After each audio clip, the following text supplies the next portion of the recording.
Descubre Guayaquil. Entre el río y el estero nace una ciudad encantadora, valiente, guerrera y próspera. Una tierra que te espera y abraza, tan cálida como su gente.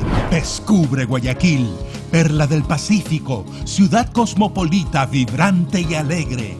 Nació mirando al río Guayas, al pie del Cerro Santa Ana, que aún conserva sus calles empedradas y casas patrimoniales, y creció para enamorarte con sus rincones mágicos, hoy dedicados al arte y la cultura.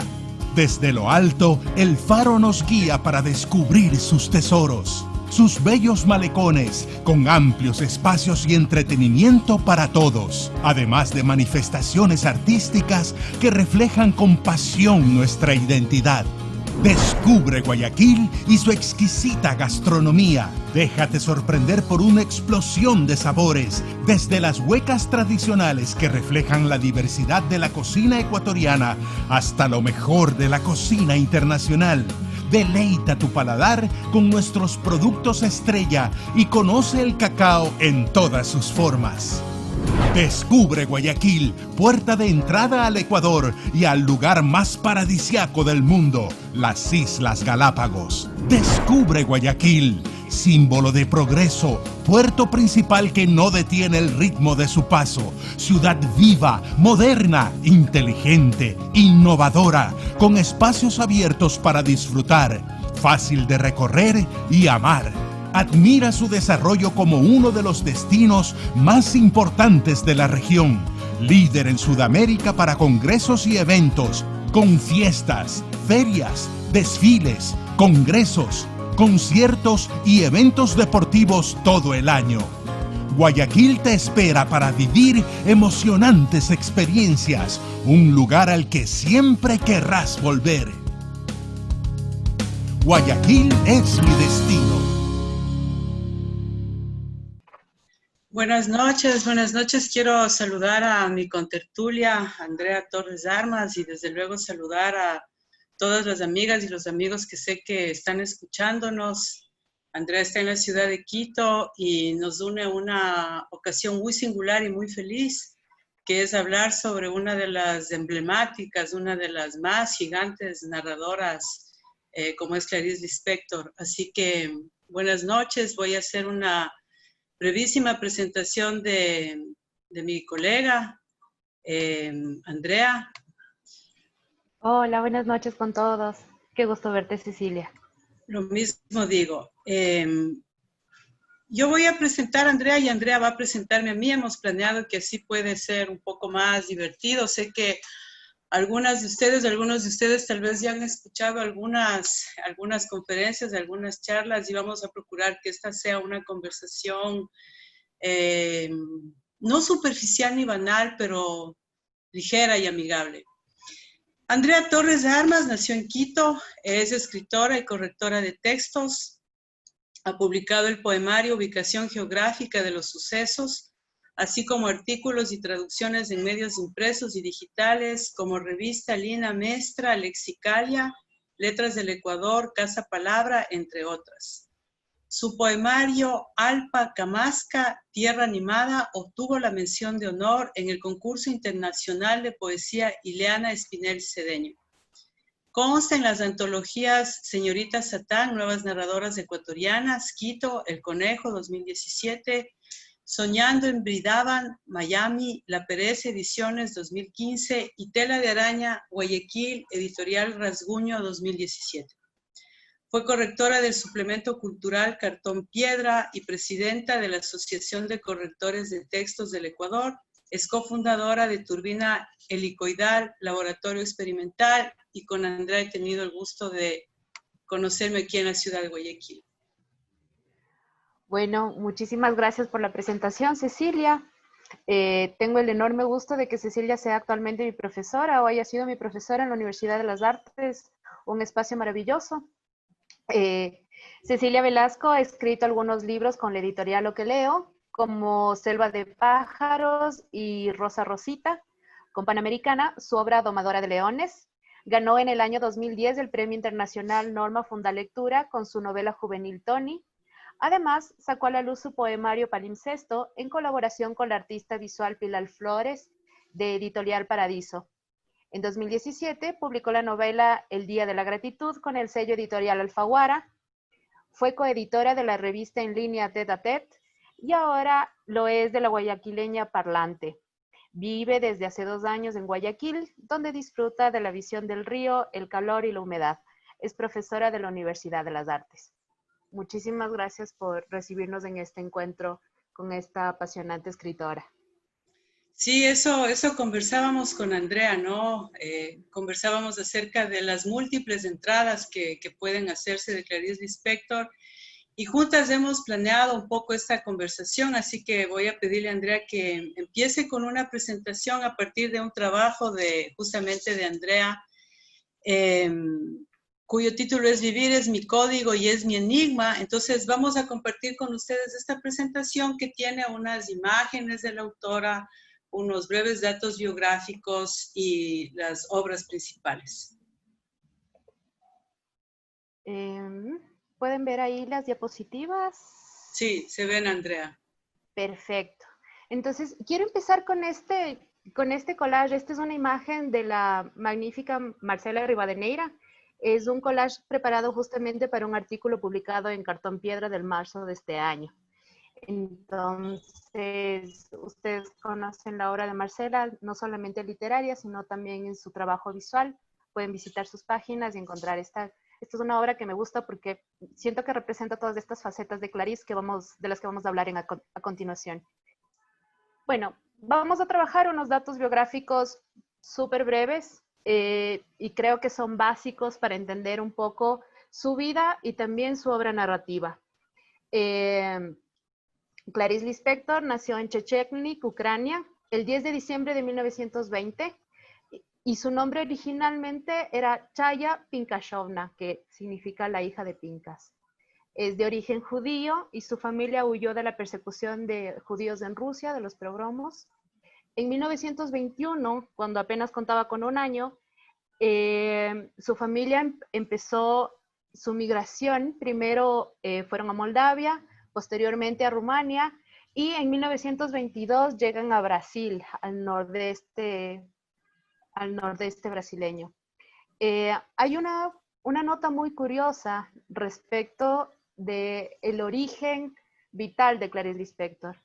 Benjamin Moser, que es como su biógrafo más célebre, menciona que posiblemente su madre fue violada en una de las guerras.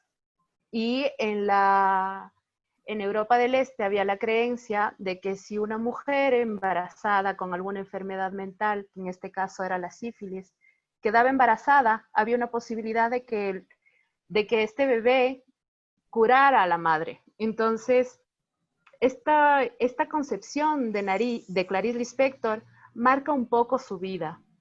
Y este es un aspecto muy significativo, igual que los cambios de sus nombres, porque va a haber algunas mutaciones en su biografía que tienen que ver con eso, y también con periodos de creación. Andrea, perdón, quisiera, Andrea, hacer una pequeña acotación que me parece importante, y es que fíjate, no sé qué piensas, pero hay una serie de estudios biográficos que se han hecho últimamente de autoras, ¿no? Por ejemplo, de la francesa Colette, ahora de Clarice Lispector, y creo que esta de Moser es muy extensa, ¿no? Sí. Justamente un poco más adelante tengo un par de imágenes de las biografías de Clarice. La de Moser es muy, muy grande. Y recientemente Laura Freixas, que fue una de las invitadas a la feria el año anterior, presentó también una biografía de Clarice Lispector que se llama La Ladrona de Rosas. Y claro, Moser hace hincapié en la tradición judía de Clarice Lispector, mientras que Laura Freixas lo hace en su condición de mujer. Entonces, justo a partir de esta idea del cambio de nombre y de la condición de la existencia de Clarice, Laura Freixas, por ejemplo, sostiene que haber nacido con un nombre particular como hija de Pinkas, que es el significado de su apellido, y haber nacido para curar a su madre, supone una condición de Clarice Lispector de un ser para el otro y no para sí misma. Y eso es algo que se va a ver más adelante, el momento en el que una vez en Brasil adopta su siguiente nombre de Chaya empieza a llamarse Clarice, Lispector es el segundo apellido de la familia, y va a tener una etapa posterior que empieza en 1944, se extiende hasta 1959, en la que adopta otro apellido, empieza a ser Clarice Gurgel Valente, que es el apellido de su esposo diplomático, y empieza también una etapa de viajes, viajes diplomáticos. Es muy particular porque está en plena Segunda Guerra Mundial, y eso también es una experiencia vital muy interesante para Clarice Lispector. En 1949, ella regresa al Brasil, particularmente a Río de Janeiro, y empieza un trabajo periodístico bastante significativo. Ella publica crónicas, publica cuentos, también publica artículos en revistas de variedades, junto a anuncios de perfumes y cuestiones así, donde se tratan asuntos más domésticos y tal vez uno de los ejes de su trabajo, que es lo mínimo, lo insignificante, lo cotidiano. Creo que esa serie de artículos, Andrea, se condensan en un libro que me parece que se titula Correo Femenino, ¿no? De Ciruela, donde están esta serie de artículos sobre cómo seducir o etcétera, ¿no? Claro, y o sea, Ciruela es la que ha publicado toda su obra en español, es súper interesante eso también. La mayoría de obras de Clarice Lispector se conocieron primero en inglés y después fueron traducidos al español. Respecto justo a esto de los artículos, es muy interesante porque ella no firma como Clarice Lispector ni como Clarice Gurgel Valente. Muchas de estas obras están firmados como Teresa Cuadros.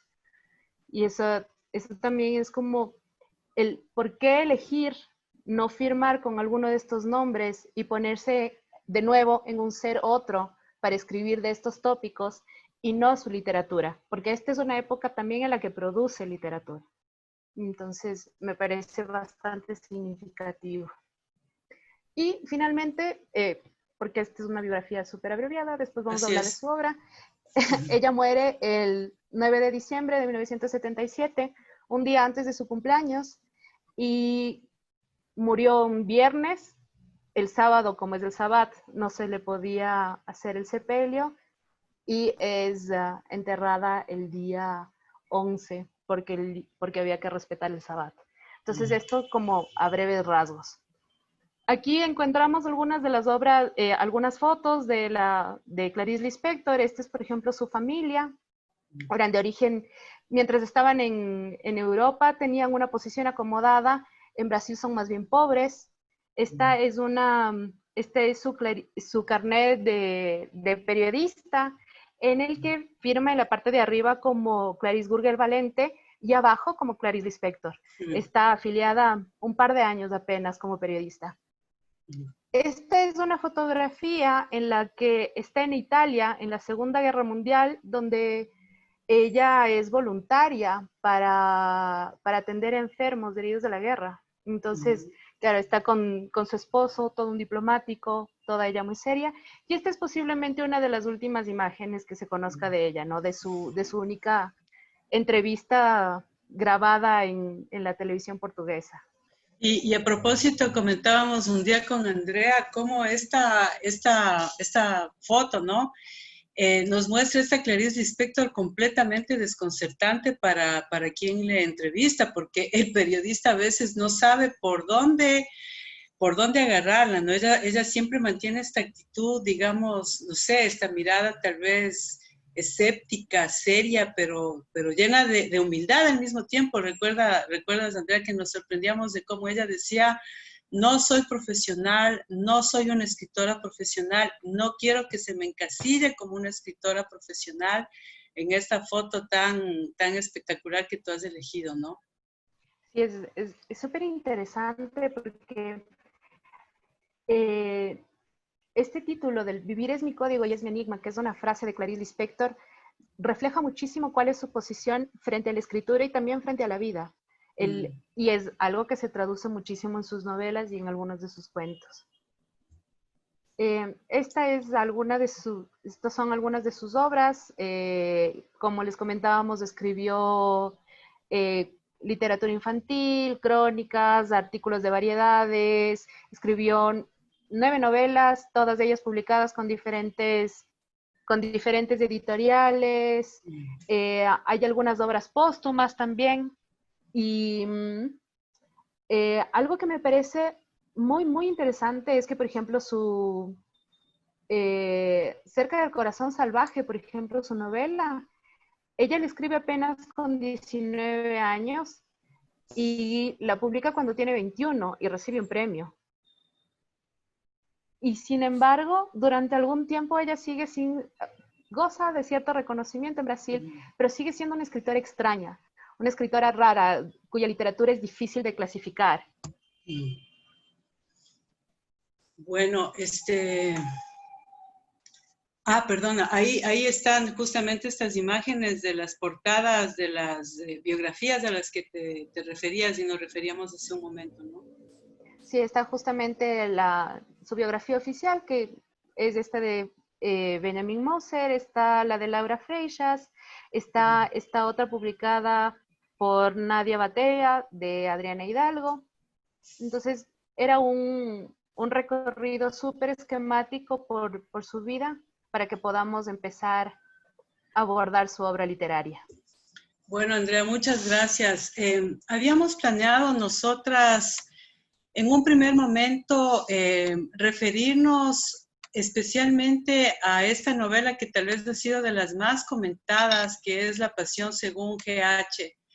Entonces, en nuestro plan, digamos, estaba el que cada una de nosotras mencionaría aquellos aspectos que le parecen más destacados de esta obra, ¿no?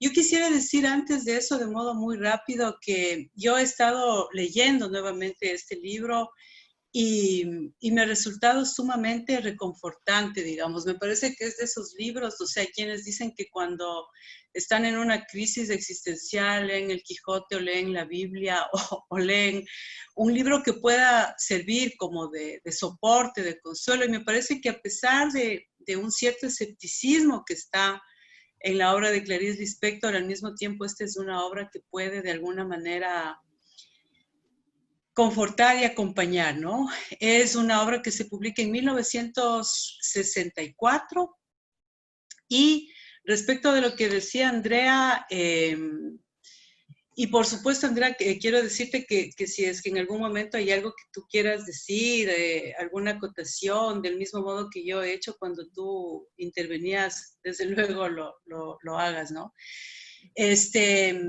Respecto de lo que decía Andrea, que es una autora de todas maneras como juzgada como rara o como extraña, ¿no? Yo veía en YouTube una charla de Edmundo Paz Soldán en Barcelona, me parece, sobre Clarice Lispector, y él decía que puede ser que haya dos factores que hayan contribuido en esta especie de desconocimiento de su obra. Y uno de estos factores es probablemente que en los años 60, en los que ella publica estas obras tan valiosas y tan importantes, al mismo tiempo están estos monstruos del llamado boom. No sé, creo que en el mismo 64 hay una obra de Mario Vargas Llosa, no sé si es La ciudad y los perros. Entonces, está ocurriendo esto, ¿no? Que mientras están publicando los autores estas obras de carácter épico, Clarice Lispector aborda otro tipo de literatura. Pero, el otro factor, digamos, sería, por supuesto, el de que la literatura brasilera es para el resto de América Latina todavía una literatura, digamos, extraña, todavía una literatura tal vez no necesariamente traducida y por lo tanto de alguna manera no es parte del corpus de la literatura latinoamericana. Andrea, ¿estoy al aire? ¿Están escuchándome? Sí, se cortó por un momento la señal, se cayó la llamada para las 2. ¿Pero volvimos? Estamos al aire.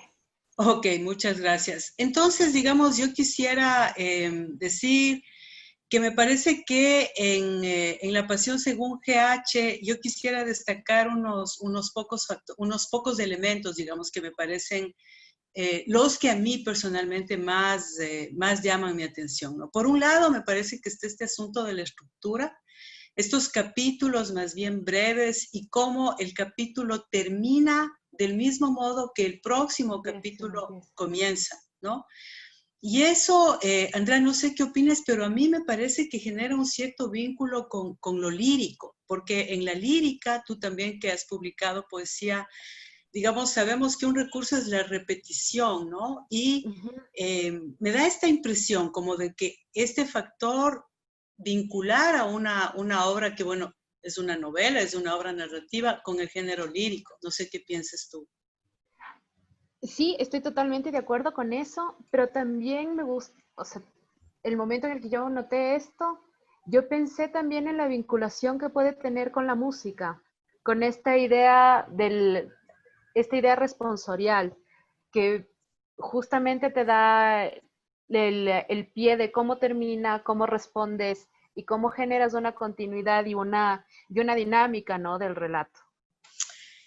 Muy bien, Andrea.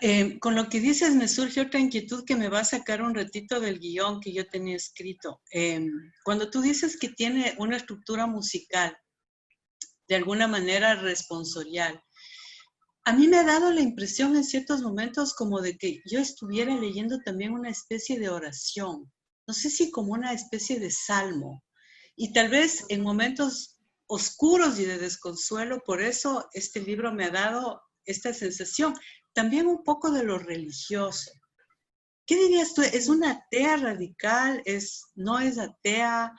¿Lo responsorial tendría que ver con lo religioso, con una fe profunda? O sea, en realidad a Clarice Lispector se le considera la escritora judía más célebre después de Kafka.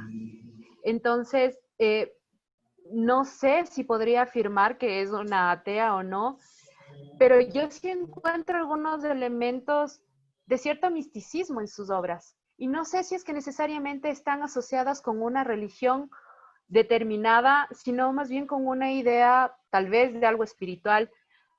Pero más allá de eso, con esta hondura filosófica de la que hablábamos la vez anterior, con esta profundidad que puedes encontrar en las obras y con una duda existencial también. Este poner en duda la existencia y poner en duda también la literatura, poner en duda el silencio, el uso de la palabra. Y creo que eso es algo que se expresa muchísimo en esta obra particularmente. Y cómo el arte, en varios niveles, o sea, como una obra literaria en sí misma, pero cómo se estructura. Recordemos que la protagonista de GH es una ceramista para la que poder hacer cerámica, poder crear, es una expresión de su ser en el mundo. Y eso me parece enormemente significativo y de un peso filosófico muy grande. De acuerdo, de acuerdo. Entonces, yo me refería a este primer factor, que es este primer factor que tiene que ver con la estructura, ¿no? Y ya hemos hecho, Andrea y yo, algunas observaciones sobre eso. La otra cuestión que me ha parecido muy atractiva, ya la he mencionado, y es este tono, digamos, de proclama, por momentos de proclama, de manifiesto, por momentos también de oración, me parecía a mí. Y hay algo que me ha llamado mucho la atención, y es que en determinados momentos hay la presencia de la función apelativa, ¿no? Hay amor mío, por ejemplo. Amor mío, estás ahí, o sea, o mano mía, ¿no? Es como la conciencia de estar dirigiéndose a un tú y es un tú del amor, es un tú amatorio.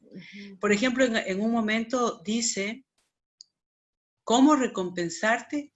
Al menos úsame también tú. Úsame al menos como un túnel oscuro y cuando atravieses mi oscuridad, te encontrarás del otro lado contigo. Entonces, esto en el sentido de la estructura, ¿no? que quería mencionar. La otra cuestión en la que me parece que, sin saberlo yo, coincidía con una tesis que plantea Andrea en una ponencia presentada, me parece, en la Universidad Central, titulada De arañas y cucarachas, devenir animal y la potencia de lo abyecto, un acercamiento a la pasión según G.H. y Aracné, de Andrea Torres. Digo, me parece que hay una coincidencia en el sentido en el que, sin ser esta una Bildungsroman propiamente dicha, ¿no? Porque no es una novela de formación en la que veamos la evolución de un personaje desde su niñez hasta su... Uy, hay juegos pirotécnicos por aquí. Tal vez voy a cerrar la ventana un segundo.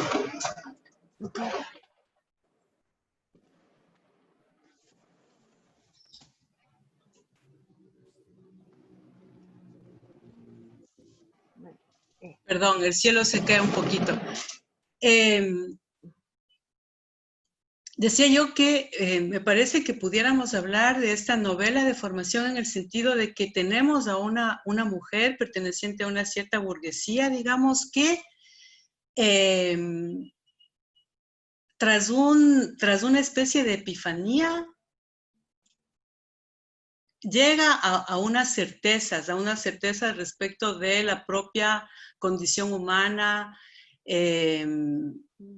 Sobre esto, no sé si quisieras acotar algo, Andrea. Tenemos las 20:25, quiere decir que tenemos más o menos unos 20 minutos para dialogar antes de mirar si es que hay algunas preguntas del público. Y conversar también sobre los cuentos, que me parece Sí, que es algo sobre lo que podemos ahondar también. Entonces, si tenemos que darnos prisa con esto, lo hacemos nomás. Sí, a ver, justo lo que tú comentabas, algo de lo que mencionaba en mi ponencia es que posiblemente este es un Bildungsroman no en términos formales, sino más bien en términos ontológicos, porque podemos ver una progresión de la transformación del autor a partir de este momento de inflexión en el que la historia es muy sencilla. Ella ha despedido a su empleada doméstica, entra al cuarto a hacer limpieza y lo que descubre en el cuarto de la empleada es, primero, una imagen pintada en la pared y por otro lado, una cucaracha en el armario. Y esta cucaracha es en realidad la que desata todo a veces flujo de conciencia, porque está hablando para sí misma. Todo esto se desarrolla en un espacio muy acotado, pero temporalmente no. Entonces, en esa medida, la idea del cómo es una transformación más bien temporal antes que espacial me parece interesantísimo. Y creo que también eso nos permite ver la influencia de James Joyce, por ejemplo, y el manejo del flujo de conciencia, o de Virginia Woolf con las olas, que es algo valiosísimo, aparte de toda la tradición que en sus otras novelas podemos ver, y la relación con la literatura brasileña que lee, ¿no? Machado de Assis, esa de Queiroz. Y esto Respecto en particular de... No, sigue, por favor. No, y decía que esto me parece súper significativo, cómo esta transformación se da a partir de un hecho que podría ser cotidiano, mínimo, y cómo este detalle de lo que generalmente rechazamos, que es esta cucaracha, lo abyecto, lo que esperamos que salga del cuerpo, que salga del entorno, es lo que nos permite ver esta progresión que tiene Clarice Lispector. Me gustaría decir al respecto dos cuestiones que tú has señalado, ¿no? Y es que a pesar de esta, como decías, de este espacio tan reducido, ella está en un cuartito, por momentos es como si la autora mirara el transcurrir de los siglos, mirara más o menos la historia humana desde esta pequeñez. Y la otra cuestión que tú decías es que a menudo también a los cuentos de Clarice Lispector a los que nos vamos a referir, un descubrimiento casual, una imagen que se ve en la calle, algo que tal vez nos pase a todos quienes estamos aquí involucrados, que tenemos, digamos, una mirada más o menos sensible.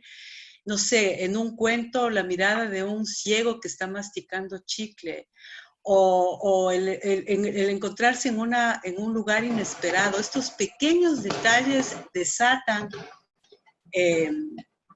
otra serie de reflexiones, ¿no? Y quería sostener o reafirmar lo que decía Andrea, este gran alcance temporal y cronológico, con un fragmento que quiero citar de la obra, en el que al mismo tiempo vemos esta conciencia femenina a la que Andrea se ha referido hace un momento citando a Laura Freixas. Este es el fragmento de La Pasión según GH. Toda una civilización que tiene como fundamento el salvarse. Pues bien, yo estaba en sus escombros. De esa civilización solo puede salir quien tiene como función especial el salir. Un sabio tiene el permiso, pero no una mujer que ni siquiera tiene las garantías de un título. Entonces, vemos, digamos, esta mirada, ¿no? de lo universal, de lo civilizatorio, pero al mismo tiempo la conciencia de que está hablando desde la condición de una mujer carente de un título. Y finalmente, Andrea, antes de que tú destaques tal vez lo que juzgues más importante en esta novela o en otra, tal vez esa también puede ser una opción para que nuestros amigos y nuestras amigas que seguro han leído a Clarice Lispector tengan la opción también de seguir con otras referencias.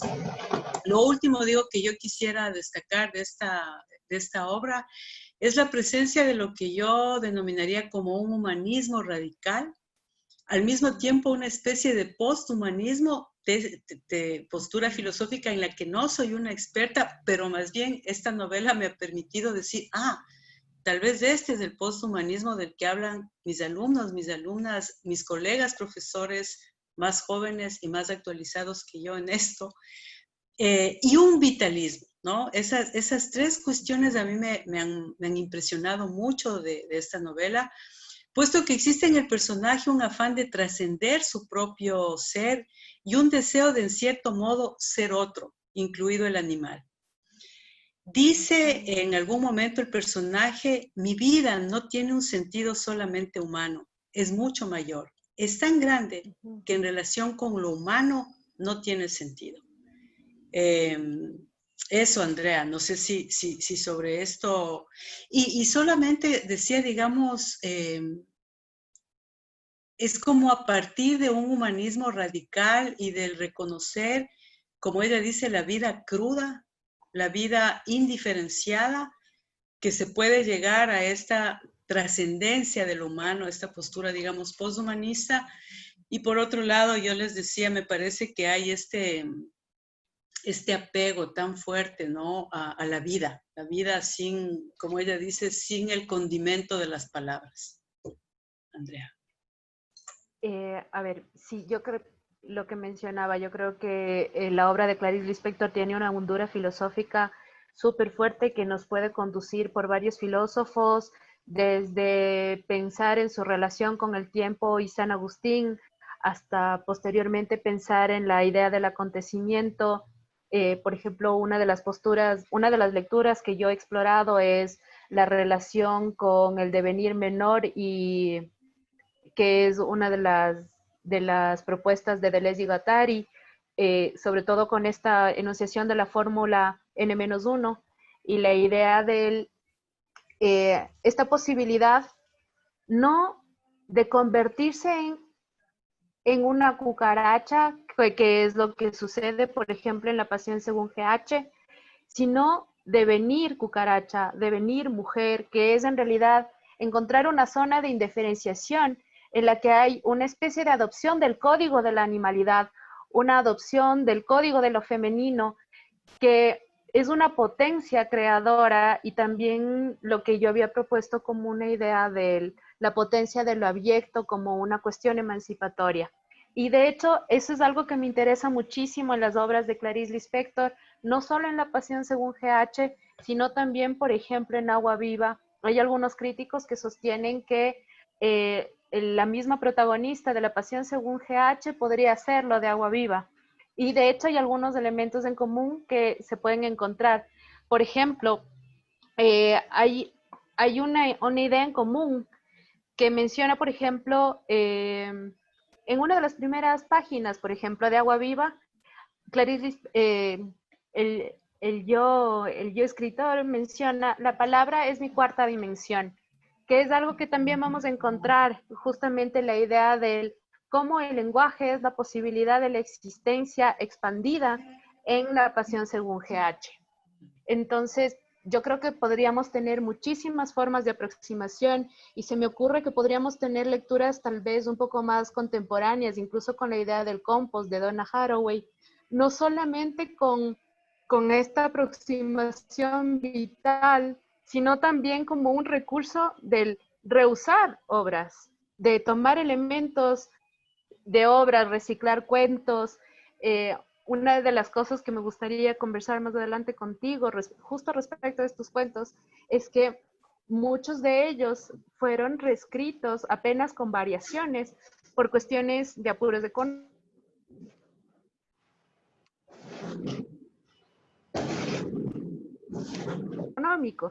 Entonces vamos a encontrar constantes, así como en las novelas, en los cuentos más pequeños, en las posibilidades que nos brinda desde una perspectiva filosófica Clarice son amplísimas, desde Nietzsche y eso. Muy bien. Entonces, si te parece, digamos, Andrea, yo voy a dejar para luego una pregunta que quería hacerte respecto de la ponencia que has compartido conmigo y que tal vez después tú puedes comentar con quienes están acompañándonos dónde la pueden encontrar. Pero para pasar un poquito a sus cuentos, digamos, me parece que, bueno, se hallan en algunos volúmenes. Uno de los más importantes es este titulado Lazos de Familia. Son cuentos también escritos sobre todo en la década de los 60. Y seguramente ustedes conocen algunos de estos que son, digamos, muy famosos, ¿no? Que son emblemáticos de la autora. A mí, como quien ha escrito también textos para niños y para niñas, desde luego me ha gustado mucho, me he sentido muy atraída por un cuento de ella que se titula La mujer que mató a los peces, ¿no? Que es una madre a quien un hijo encarga que cuide unos pececitos en un acuario familiar, doméstico, y esto le da pie a este personaje para contar una serie de historias cuyo hilo conductor tal vez es el dolor de los animales, el dolor al que están expuestos los animales. Creo que luego juntas podríamos analizar un cuento que bastante peculiar, ¿no? Me lo pasó Andrea, me dio la referencia que se titula La Bella y la Bestia o La Herida Demasiado Grande. Y yo quería referirme de modo muy especial a dos cuentos que me han impresionado mucho, bueno, a tres realmente. El uno es el que seguramente todos conocemos, que se titula La mujer más pequeña del mundo, ¿no? Y yo pensaba, y lastimosamente no pude encontrar para ustedes la imagen, es una imagen en Quito, con la que ha trabajado el artista Pablo Barriga, que es la fotografía de una mujer enana embarazada, ¿no? Claro, no es tan pequeña como esta, la mujer más pequeña del mundo, pero me parece que es un cuento, digamos, que puede desestabilizar todas nuestras certezas, ¿no? La mujer más pequeña del mundo, entonces quiero destacar este. Quiero destacar un cuento que se titula La búsqueda de la dignidad. Es una mujer un poco vieja que se siente perdida y que en algún momento dice, ¿no?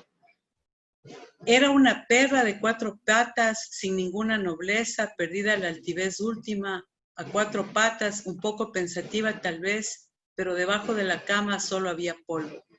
Nuevamente tenemos esta idea, ¿no? de convertirse en un animal y de que tal vez esa conversión ayude a comprender la vida.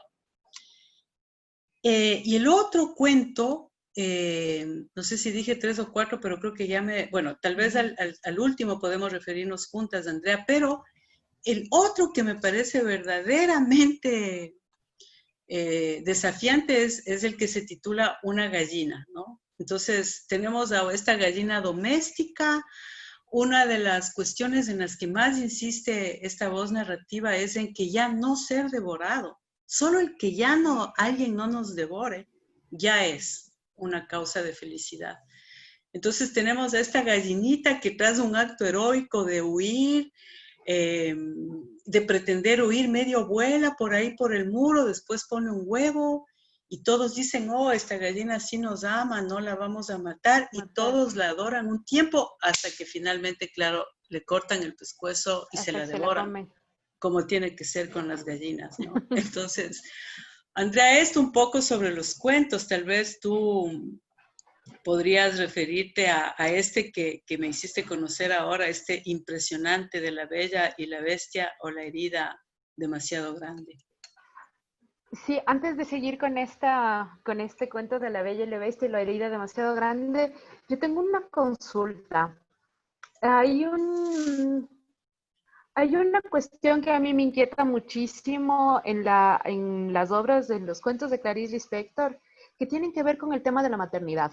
Es, yo no soy madre, no es algo a lo que aspire, por ejemplo, pero sí es algo que me llama muchísimo la atención cómo se trata eso de diferentes cuentos. O sea, por ejemplo, desde el tema de la gallina, cómo es la madre la que en primera instancia quiere matar la gallina y después, el momento en que la gallina se convierte en madre y pone sus huevos, se vuelve casi este objeto de adoración y cambia su estatuto en la casa.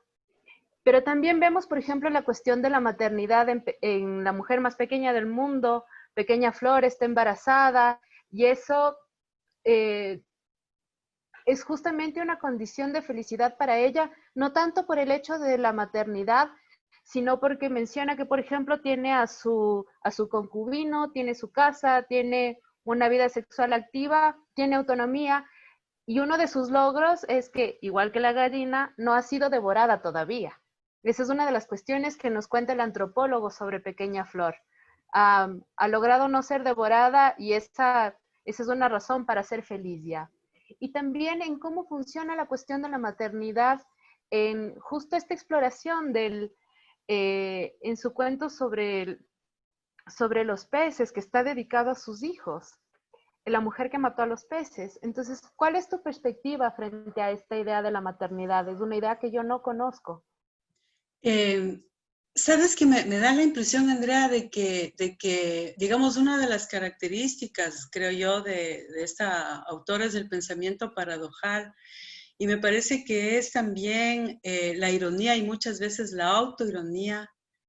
Y yo diría que hay un pensamiento que podría estar caracterizado como por un cierto perspectivismo, ¿no? Entonces, son tan diversas las posturas respecto de la maternidad. Recuerda tú que en La Pasión según GH, por ejemplo, esta mujer recuerda haber decidido practicarse un aborto y tiene respecto del aborto una serie de reflexiones que tienen que ver también con la conciencia, si tú quieres, no diría con la culpa, sí con la responsabilidad de tomar una decisión de esta índole, ¿no? Entonces, a mí me parece que, como muchas otras cuestiones en esta autora, por un lado, la maternidad sería esa vivencia de lo animal, de lo indiferenciado, y por otro lado, supone un cierto terror, ¿no? Que yo creo que en efecto es la experiencia de la maternidad. Digamos, yo soy madre y podría decir que creo que hay este cierto terror. Son, Andrea, las I-42. Tal vez podríamos dialogar unos, no sé, 5 o 6 minutos más y luego fijarnos, y yo podría tal vez chequear aquí las preguntas que me parece que ya están, pero no quiero que sigamos sin hacerte una pregunta. En tu trabajo sobre la pasión según GH, y qué pena, vamos a tener que dejar de lado tal vez el cuento del que hablamos un poquito, o tal vez nos alcance para mencionarlo en un minuto. No vamos a hablar sobre toda esta otra faceta de periodista, etcétera, porque el tiempo es como muy apremiante. Pero yo quería preguntarte, ¿qué diferencia hay entre el Gregor Samsa de la Metamorfosis, convertido después de una noche de pesadillas en un espantoso insecto, y la mujer que de alguna manera, como sostienes en tu ponencia, deviene en cucaracha? Yo creo que tiene que ver un poco con las cuestiones existenciales que les atañen a los dos. O sea, por ejemplo, creo que podríamos entender un poco la idea de Gregor Samsa incluso como una metáfora. En cambio, creo que en los términos en los que GH deviene cucaracha, se vuelve una potencia emancipadora. O sea, por ejemplo, Gregor Samsa, el momento en el que amanece convertido en este monstruoso insecto, tiene de cierta manera un peso existencial, tiene una angustia, digamos, tiene una sensación de opresión, mientras que para la protagonista de La Pasión según GH, esta es una forma de liberación. Es una forma de ya no estar sujeto no solamente al cuerpo, sino en general a la cuestión humana. Ya no está supeditada al espacio, al tiempo, a los límites del lenguaje. Y algo que me parece súper significativo es que Clarice Lispector había mencionado algunas veces que una de sus nostalgias secretas era no haber sido un animal. Es algo que menciona en alguna de sus entrevistas y creo que esa forma de abordar el yo quisiera ser un animal y estar libre de esta condición humana la diferencia radicalmente del Gregor Samsa de Kafka. Muy bien, Andrea, muy iluminadora tu respuesta, ¿no? Fíjate, volvamos entonces para, digamos, tratar de concluir. Habíamos hablado un poquito de este cuento, insisto que la faceta periodística, apenas hemos mencionado su libro Correo Femenino. Yo encontré ahora en el Kindle a un precio módico, no sé si se titula Aprender a Vivir o algo así, que es una serie de artículos, de crónicas de Clarice Lispector del 73. En algunos evoca su infancia, como tú decías, el nacimiento en Recife y luego los viajes que hacía a la playa y esta infancia que parece que nunca más va a volver, ¿no? Entonces, bueno, mencionamos eso, pero no podemos profundizar. Y entonces, Andrea, hablemos un poco de este cuento en el que el personaje tiene unas frases que a mí me han impresionado mucho. Déjame decirte algunas de ellas. Y gracias por hacerme conocer este libro, ¿no? Este cuento, perdón. Resulta que esa es una mujer rica que se encuentra con un mendigo y a veces se siente un poco asustada y otras veces se siente como hermanada a él. Y tiene una frase que es la única que yo voy a decir. Dice, por un motivo que ella no sabría explicar, él era verdaderamente ella misma. Me parece el gran tema de Clarice Lispector, el de la alteridad y el de la posibilidad de que yo sea tú, de que tú seas yo. Realmente. Yo creo que esa justamente es la idea de la compasión, por un lado, que exploran todas las religiones judeocristianas, pero también de la empatía radical que trabajamos como propuesta política los seculares y los laicos, ¿no? El poder sentir al otro como si fuera yo misma. Y de hecho, incluso yo creo que nos puede remitir a, si lo pensamos en términos mucho más contemporáneos, por ejemplo, pensar en Walt Whitman con su Canto a mí mismo, porque cada molécula de lo que me pertenece te pertenece, y en el momento en el que te canto y te celebro, me canto y me celebro, yo tengo la impresión de que podemos entender esta idea muchísimo en el cuento de Clarice Lispector, pero también desde una postura de una crítica social súper fuerte, porque ella menciona por qué está atemorizada del mendigo. Y claro, encuentras esta idea de una mujer que jamás ha salido de su casa, y eso es también súper clave, porque hay contradicciones en el cuento. En un momento se menciona que es la secretaria del jefe y que por eso se casa con él, y después se menciona que también es una niña rica. Entonces hay un par de contradicciones y Benjamin Moser hace un análisis muy interesante y menciona que esta es una de las obras inacabadas de Clarice Lispector.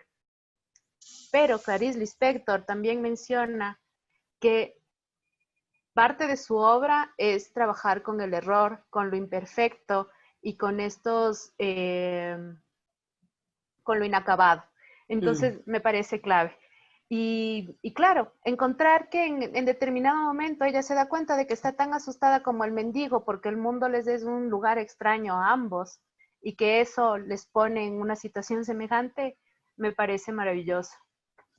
Em, Creo que, Andrea, tenemos unos pocos minutos, digamos, pero ¿hay algún otro momento en el que, respecto de esto que me parece no quiero decir bonito, tan importante que tú has planteado, ¿no?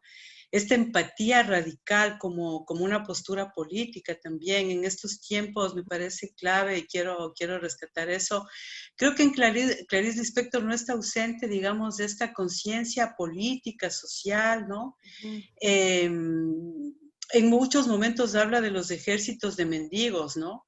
Y respecto de lo que tú has dicho de esta empatía radical, creo que ella dice que besar al mendigo o besar al leproso más bien, no es un acto de compasión, o lo es también en el sentido de que de algún modo es amarse a sí mismo, ¿no? Esta sería como la postura más radical.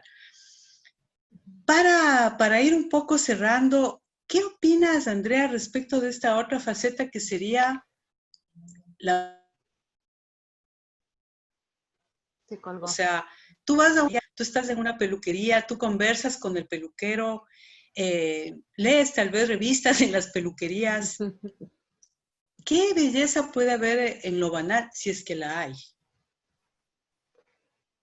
Yo creo que tiene que ver mucho con la posibilidad del instante, justamente de lo efímero, de encontrar esta posibilidad de hallar belleza en cuestiones en las que jamás repararías. Justamente algo que me llama la atención es cómo esta situación del aislamiento obligado a propósito de la emergencia sanitaria, que nos ha puesto, entre otras cosas, estos límites de las pantallas y no poder tener este contacto directo, nos ha hecho pensar incluso, no fue mi caso, pero sé de muchos amigos que extrañaron muchísimo la visita al peluquero por múltiples cuestiones, justo por la idea del cuidado de sí mismo, por la idea del encuentro, por la posibilidad del encuentro en general, no solo con otra persona, sino de lo que te puede ofrecer la vida en el instante.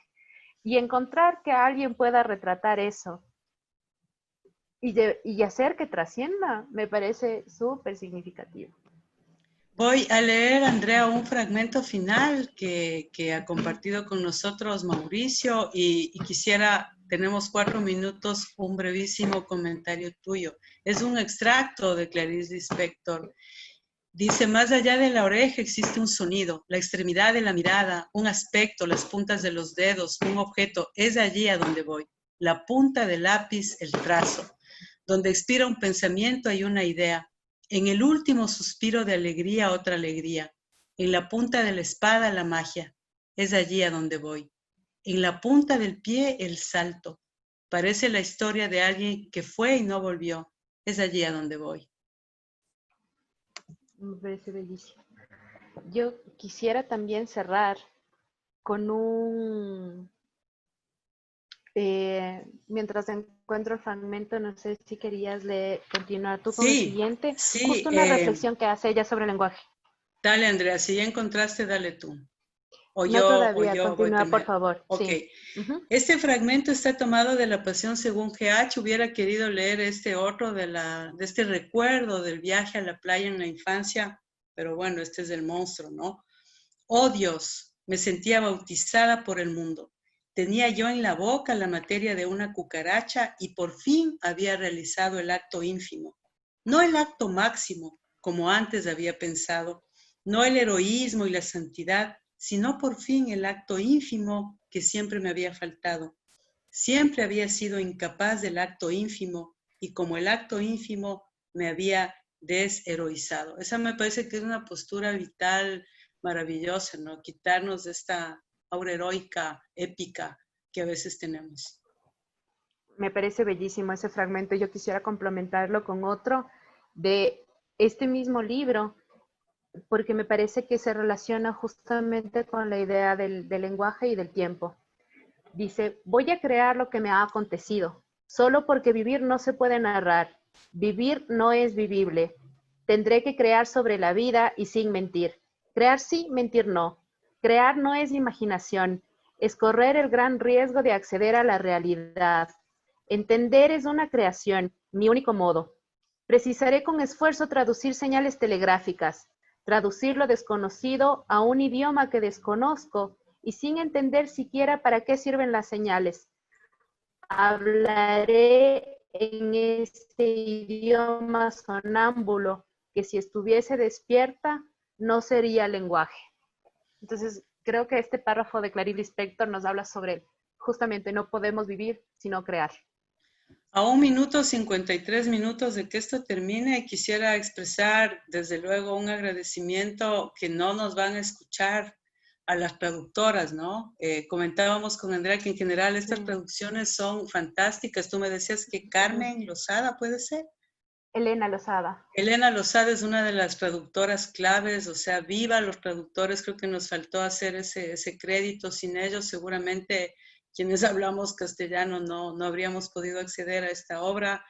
Este reloj sigue corriendo y a 1 minuto 18 segundos, Andrea, quiero agradecerte, ha sido para mí una experiencia muy bonita. Creo que también dijimos cuestiones que no estaban estipuladas, que no habíamos calculado, y eso es lo fantástico de una conversación.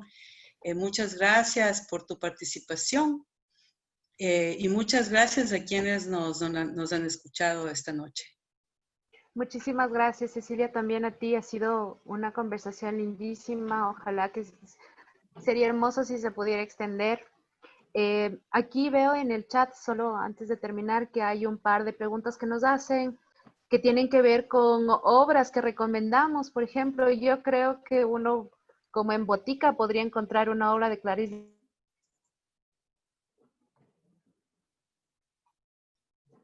Lispector para cada momento de la vida, y depende un poco de qué quisieras explorar. O sea, por ejemplo, a mí de la cuestión existencial me parece Agua Viva, Aprendizaje y el libro de los placeres con la idea del viaje, Ciudad sitiada, por ejemplo, para plantearnos la relación de habitar con la ciudad o en la ciudad y los cambios que eso nos provoca. Muchísimas gracias por estar aquí. Un gusto. Gracias, adiós, buenas noches.